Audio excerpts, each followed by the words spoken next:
Good morning, guys.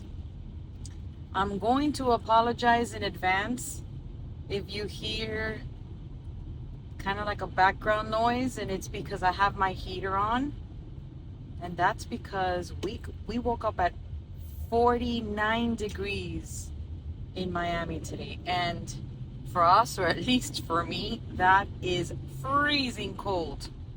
It might not look like it right now because of what I'm wearing, but I do have my thick sweater here and I have my heater on, so that's helping.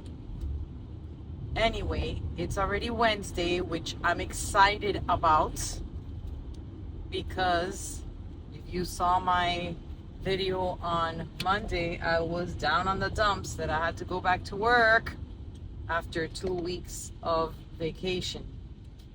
And by the way, I tried to upload a car chat yesterday, a video, and for some reason, first it was uploading, well, before I even tried to upload it, it was sideways, even though I always recorded sideways.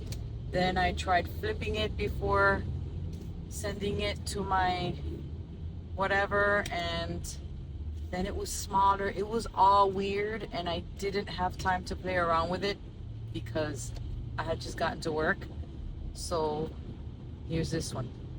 Anyway, with the video that I uploaded about going back to school later in life, if you haven't watched it, I think it's a very interesting video. It's an hour in length, by the way, but in that video, I mentioned having worked with a criminal defense attorney. And I told you guys that I was going to tell you a story about that. And I decided to tell you now because I think it's a super interesting story. I used to work at the airport many moons ago, and being young, I would always eat at work. I would buy lunch every day at work. And there was a little cafe, well, not that little, but there was a cafe in the airport, in the concourse where I worked, in the area where I worked, that sold pizza.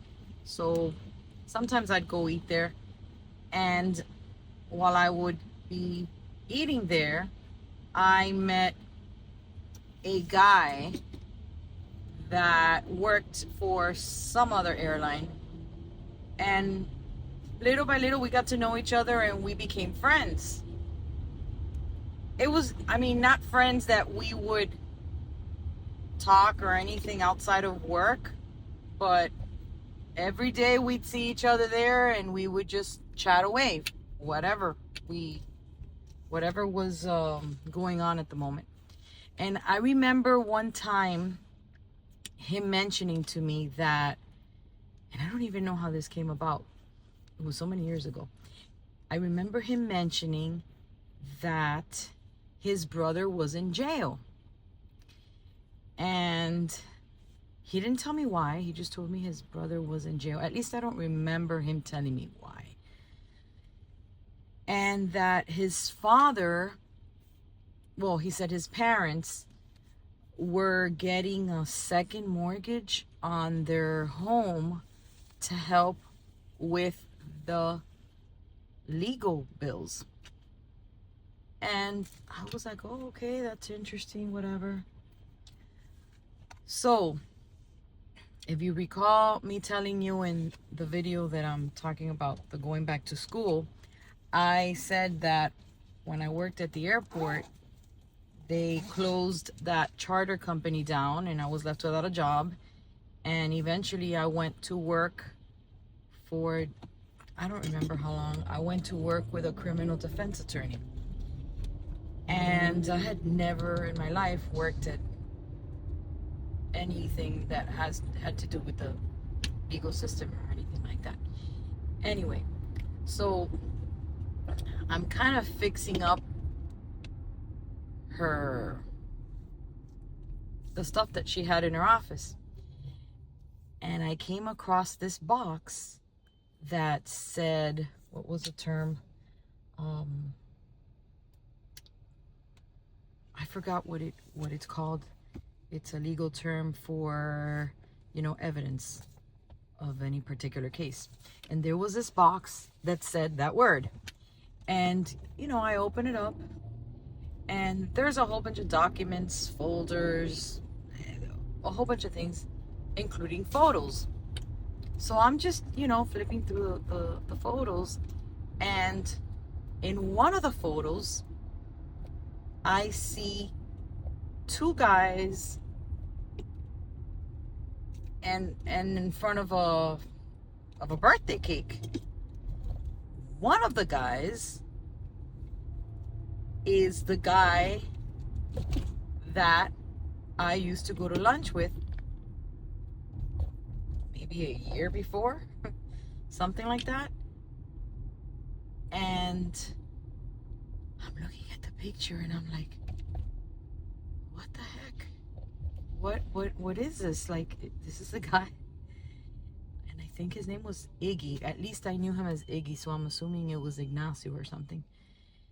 And so my boss eventually gets to the office and I ask her about that case. Well, it turns out that the other guy in the picture was Iggy's brother, the one he always told me about. And according to her, his brother, I don't remember his name, was paid $10,000, or at least was offered $10,000 to kill one of his friend's mother. And he was given $6,000 in advance, and then he was gonna be given the other $4,000. Sorry guys, my alarm, I guess, triggers the camera to turn off on my phone. So where was I by? So yes, he was paid $6,000 up front, and then he was gonna be paid the rest of the money, the $4,000, after he completed the task. So that lady did something with, I don't know, some religion, voodoo or something. I don't remember what it was. And he had made an appointment to go see her at her house. He went with, I don't remember if it was, I don't remember. He went with a friend, and he shot the lady and killed her. So after she told me what happened, I remember the guy calling the office almost every day. He would collect call and want to talk to her, and she barely wanted to talk to him. She would always tell me to tell him that, that she was busy. So I would talk to the guy, and he seemed so nice. I couldn't believe that this guy was capable of killing anybody. He just seemed like such a nice guy. But every time I spoke to him, it just gave me the creeps. I never told him that I knew his brother or anything of that sort. So his father would come to the office, I don't know, maybe like once a week. And every time he came, I felt so bad for that man. He would leave crying. And that broke my heart. After he would leave crying, I would start crying. I mean, I would get teary-eyed, and because I could only imagine. And I remember the attorney telling me that she was charging him at that point, I believe it was like a $40,000 bill, and it was just going up every time she worked on his case. The father came, whatever. I mean, she was jotting down every visit, everything. So it was going up. And I only worked there for, I don't know, it was not a long time. So I don't know whatever happens with that case. I remember trying to call my friend because I had his number, even though I never spoke to him outside of work. I had his number, but I was never able to get in touch with him. I wanted to tell him, hey, by the way, this is such a small world that I ended up working for the attorney that is defending your brother. I mean, what are the odds? So I never found out whatever happened. Just to think that you are willing to kill somebody for $10,000 and not even $10,000 up front, only $6,000. Not that you should kill anybody for any amount of money, but for that little amount, I mean, that's crazy.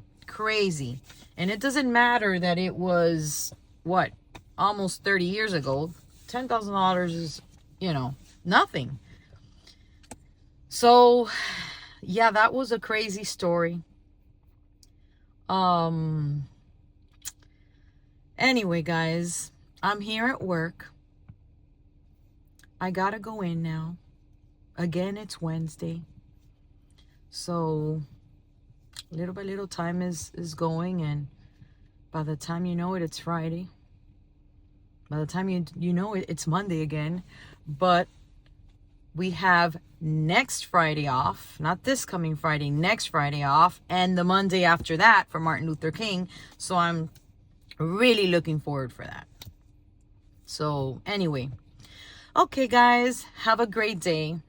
I'm going to try and upload this before my students come in, and hopefully I'm not going to have the same issues that I had last time. It'll probably be a little tricky given that the video is in 2 different clips because my alarm turned my camera off. But okay, guys, remember, if you haven't seen my latest video on going back to school way later in life, watch it. Maybe it's not for you. Maybe it's for your friend, your neighbor, your parents, your son, your daughter. It doesn't really matter the age because it has a lot of information. So okay, have a great day. Bye.